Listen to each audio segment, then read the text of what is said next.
This conversation we're about to have was prompted by a dialogue that we had with our beloved lady, JC Knight. And the question that she was posing to us was, is there a hidden message in our DNA? And if there is a message hidden, what is it? What I'm about to share with you is my take on it. My name is Jaime Leal Anaya. I am a theologian, an author, a publisher, and an appointed teacher here at RSC. I have a master's in theology from St. Patrick's College in Ireland, where I graduated with magna cum laude. The focus of my studies and my main interests were on ancient languages, literary criticism, and Christian mysticism. My research at the University of Salamanca in Spain on the Spanish mystics for my master's degree won first place. I learned about Ramtha and his teachings after my return from Salamanca to Ireland and was able to travel and attend a retreat here during my preparation for finals. I found to my great surprise that Ramtha's school was the closest in understanding the experiences of the Spanish mystics I had studied, and that it offered a curriculum to actually learn that. Amazing. I left the seminary in Ireland and became a student of Ramtha's school directly after graduating in 1993 and continued to participate to this day. I am also the writer and editor of the school's publishing house, JCK Publishing, and I'm very honored to participate as one of the appointed teachers here at RSC. So the question is, could there be a hidden message in our DNA waiting for us to discover it? Some people have suggested that if we take the letters of the nucleic acids in DNA, that if we take those letters, perhaps we can make words, we can read a message. Perhaps the creator of all life, the source of all life, the co-creators that had a hand in our making and our evolution thereof. Perhaps they coded our DNA a message for us to discover when we had the sufficient knowledge and technological advance to be able to decipher it. Others even still have suggested taking on from the ancient languages and how even in Egypt, in the Hebrew language, in the Sumerian language, in the ancient world, the letters of the alphabet were also numbers. So are we to assume that these numbers, that all letters have a specific numbers depending on the language you're looking at, can be substituted in the DNA strand to try and figure out the message? I think that is perhaps closer to the truth, but not quite. Let me explain. If the creator of all life, if divine intelligence, which is clearly seen in all of nature and in the DNA most specifically because it is loaded with information that produces expression in our body as physical reality. So an entire lifespan can be charted. The propensities of someone's life, its experience, can be encoded in this DNA. So are we to assume that there is no intelligence in nature? Somehow this all came out of a lightning bolt striking some primordial soup? We are not an accident. It is clearly evident. The divine intelligence is everywhere. And the language of the divine, as expressed in DNA itself, must certainly be the language of mathematics, a universal language. Look at nature. Even though there's no straight lines, there is form, there is intelligence, there is beauty, there is geometry all around us. And that speaks to the thumbprint of the creators, those that designed it to be what it is. Not an accident, but a purposeful, willful, intentional creation. So we ascribe that we are not an accident, and the knowledge that insists that there's divine intelligence in all of life. And if there is divine intelligence, that we must ask, where does it come from? Who are the creators that made such a beautiful display for us to enjoy and call life? Maybe it's hidden in our DNA.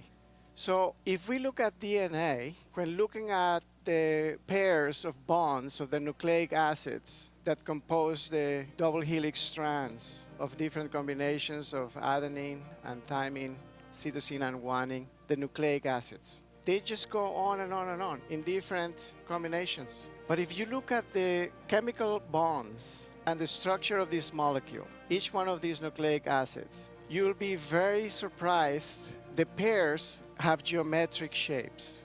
And the nucleic acids are composed of hexagons and pentagons. You have 6-sided structures and you have 5-sided structures. And they pair with their opposite. So you have, for example, adenine, and it is composed of an hexagon and a pentagon in its chemical structure of atomic structure. And it binds always to the same pair, its mirror, nucleic acid. So when Shakespeare said, "We are made of the stuff of stars," we are made of stardust. Indeed, we are. Our DNA is made out of 2 stars, a 6-pointed star and a 5-pointed star. And the other 2 pairs are also the same shapes. So if you look at it in a simplified way, a mathematical way of looking at it, then we realize that the nucleic acids could be binary code. And if we look at the bonds of DNA, we have a 0 and a 1, we have a 6-pointed star and a 5-pointed star. And it repeats in different ways, in different combinations. So we are made out of stars, a 6-pointed star and a 5-pointed star. But what does it mean? What kind of message does it contain? And it's all over nature. You just have to look at a beautiful apple tree and its flower. And it is a 5-pointed star. And then you have the beautiful apple and you cut it in half and you reveal its inner core, its DNA heart core.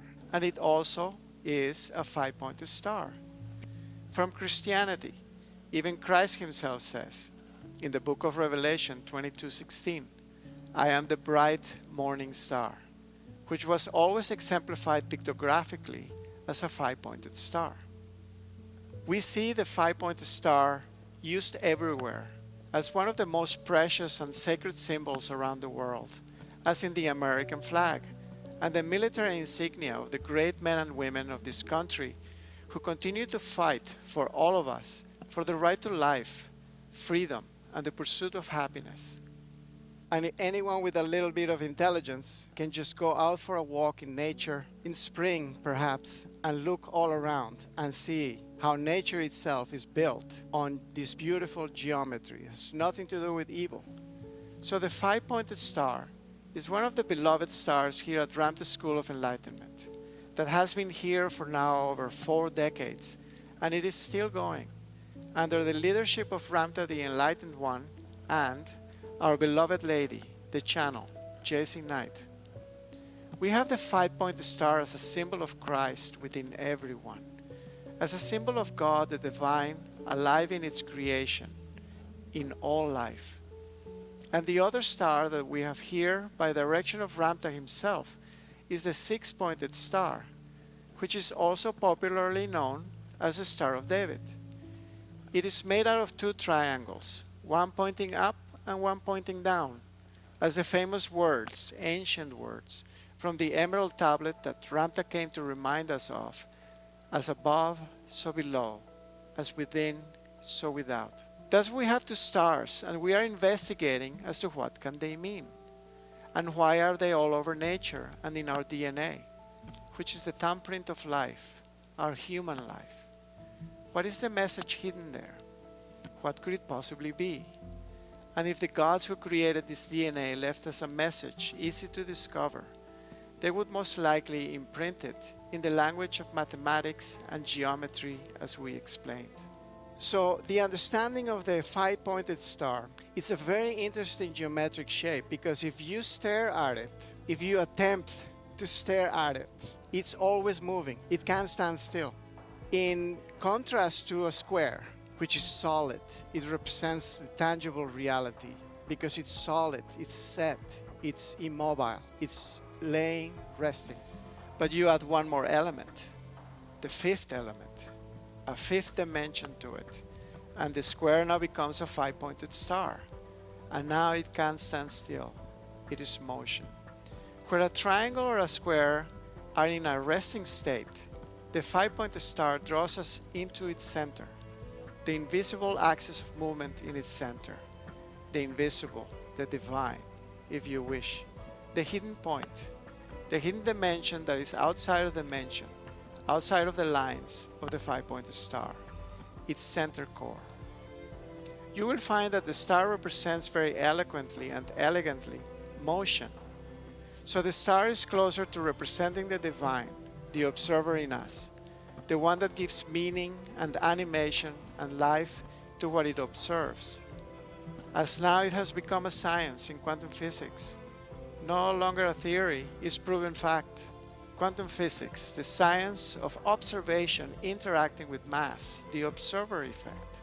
So the 5-pointed star very well represents the Christ, if we are to take the Christian understanding that Christ lives within us, that the kingdom of God, as he said in Luke 17:21, is within everyone. Christ also taught us to pray and say, "Our Father, who art in heaven," didn't he? Thus the Christ within all of us, as children of God, the divine intelligence, is alive in all creation and in the physical mass constructed out of DNA. That is how we view the 5-pointed star. And then what about the 6-pointed star, the Star of David? So Ramtha explains why he put the 6-pointed star in the hall. It is a symbol of the initiate, we as forgotten gods, learning what is still latent in us but not used. It is reserved there, waiting to be discovered, like the hidden message in DNA. Both of these stars are the pillars of Ramtha's teachings in this school. What is the message in DNA then? The 5-pointed star, as we explained, points to the divine in us, the observer that gives life, motion, and animation to mass. The 6-pointed star, the bridge between heaven and earth, as above, so below. It is a bridge. It is a ladder that connects and touches heaven and stands firmly on the earth. So this motion that I am presenting to you here is also the first letter of the Hebrew alphabet, Aleph. And Aleph, the first letter, has this shape. It is a being with its hand touching heaven and its foot firmly planted on the earth. It is the connection between heaven and earth, just as the 6-pointed star. So we begin to understand a little bit more as to what might be the hidden message in our DNA. In this binary code of endless zeros and ones that are not shaped as little circles and little lines, but are shaped in the form of hexagons, 6-pointed stars, and pentagons, 5-pointed stars, ad infinitum. The human DNA could be seen as the stairway to heaven, could be seen as the connection and communication of the original creators of life, the source of life, with the divine observer in us that stands as a bridge of communication, firmly planted on the earth, but with access to divine intelligence. And who could deny that DNA is divine intelligence, and that we have only scratched the surface of its potential, our potential, not as mere tangible human beings cut off from the divine, but as beings imbued with divine intelligence ourselves, with the connection and the antenna in our DNA, ready to receive broadcast and to send broadcast back, as an ongoing experiment of Genesis, an extraordinary creation, deeply connected to the divine within, waiting to be discovered.